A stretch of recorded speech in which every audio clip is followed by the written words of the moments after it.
आज की कहानी किसी इंसान की नहीं है। ये कहानी है एक बेजुबान की।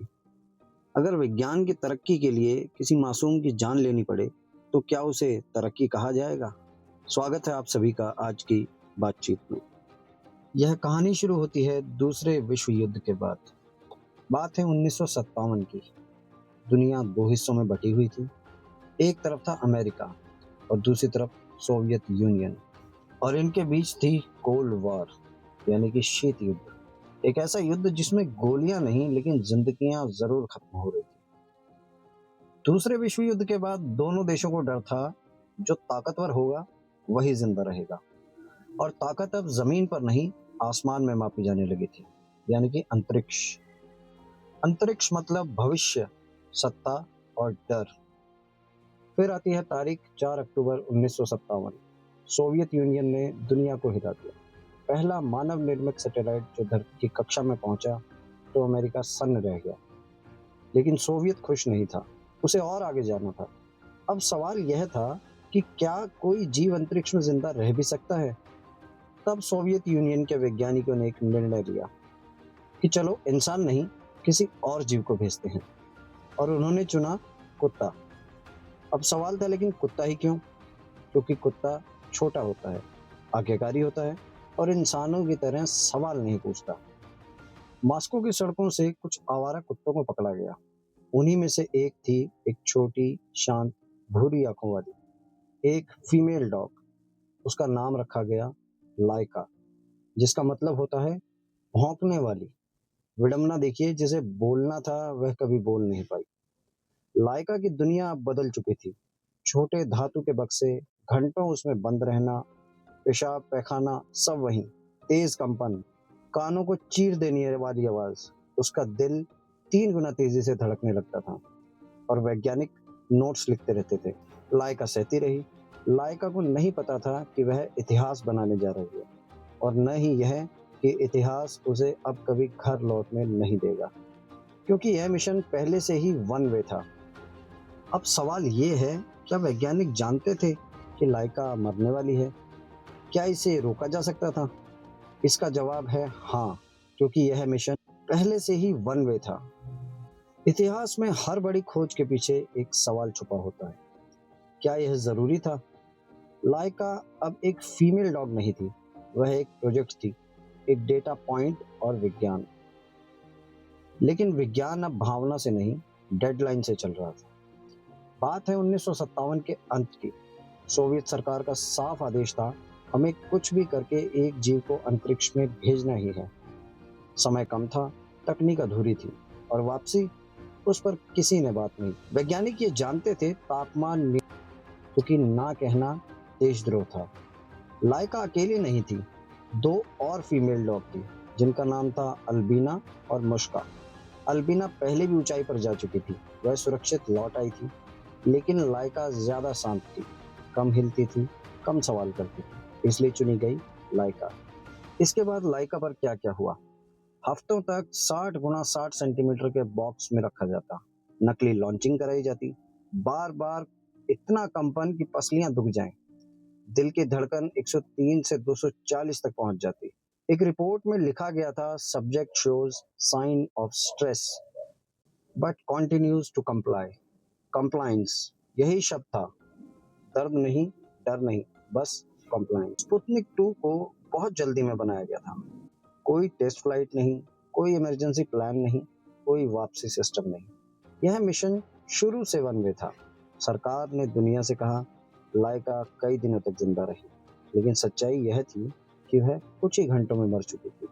लाइका को मरने से पहले यह नहीं बताया गया था कि वह वापस नहीं आएगी, शायद इसलिए क्योंकि वह समझ भी जाती। फिर आता है लॉन्च का वो पल जब लाइका का दिल टूटता है।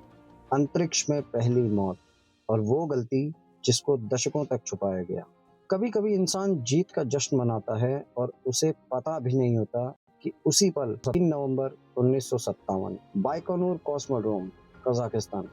ठंडी सुबह, रेत उड़ रही थी और एक धातु के गोले के अंदर लाइका बैठी थी।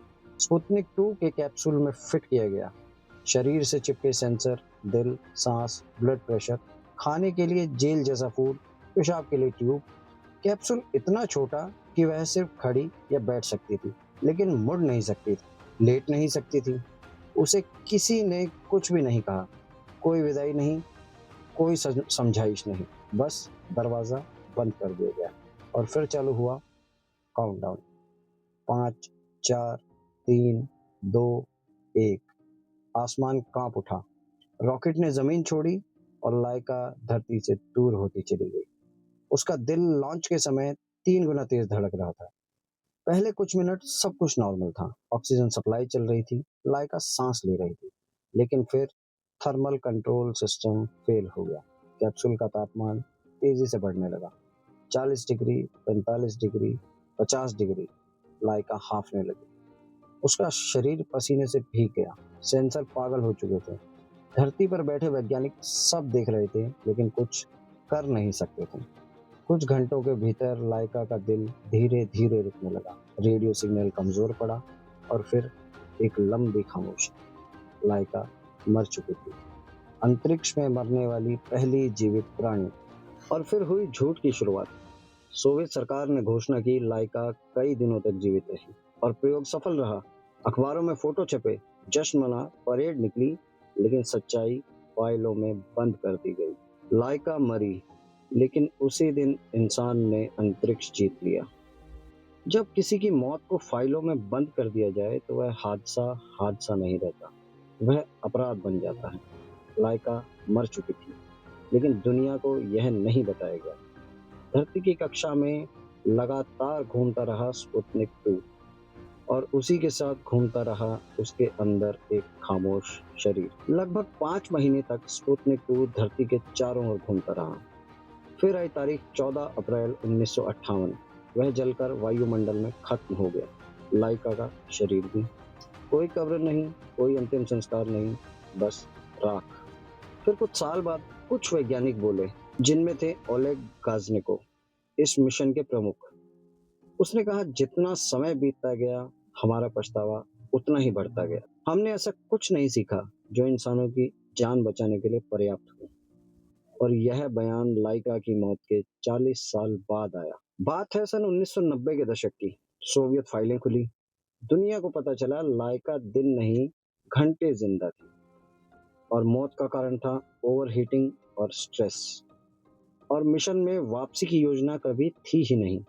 लोगों को एहसास हुआ हमें झूठा हीरो दिया गया है। पशु अधिकार आंदोलन तेज हुए। वैज्ञानिक नैतिकता पर बहस करने लगे। अंतरिक्षीय एजेंसियों पर दबाव बना। लेकिन अब क्या? लाइका अब एक प्रयोग नहीं, एक प्रतीक बन चुकी थी। साइंस की सीमा का प्रतीक। लाइका की कोई गलती नहीं थी। उसने ना युद्ध शुरू किए, ना अंतरिक्ष की होड़। फिर भी उसकी कीमत उसी ने चुकाई। जब सच असहज हो जाता है तो सत्ता कहानी गढ़ती है।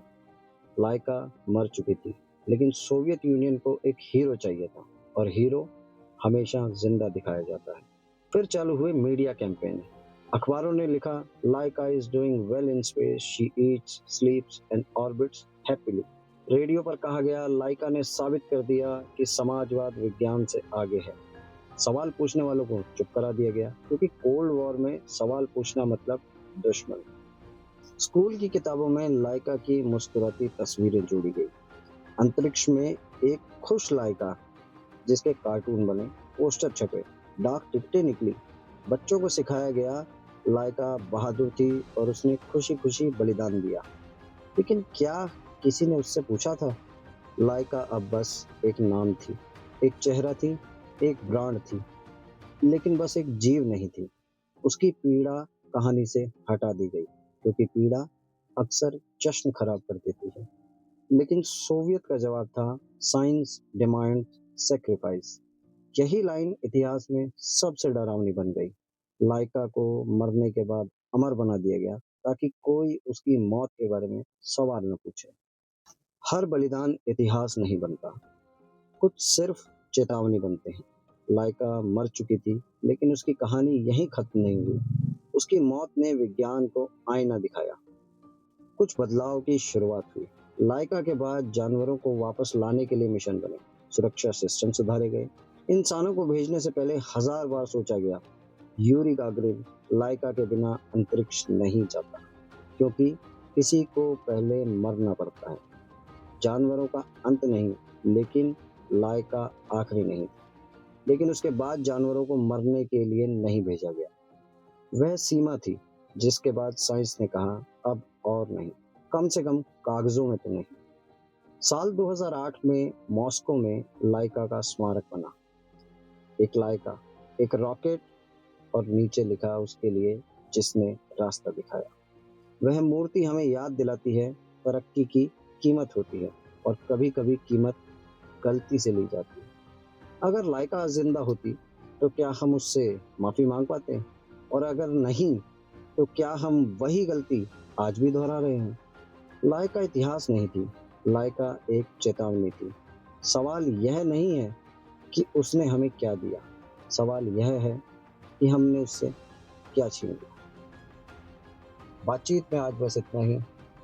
मिलते हैं किसी और एपिसोड में। तब तक के लिए लाइक, शेयर और सब्सक्राइब ज़रूर करें, ताकि ऐसी कहानियाँ हम आपके लिए लाते रहें। धन्यवाद।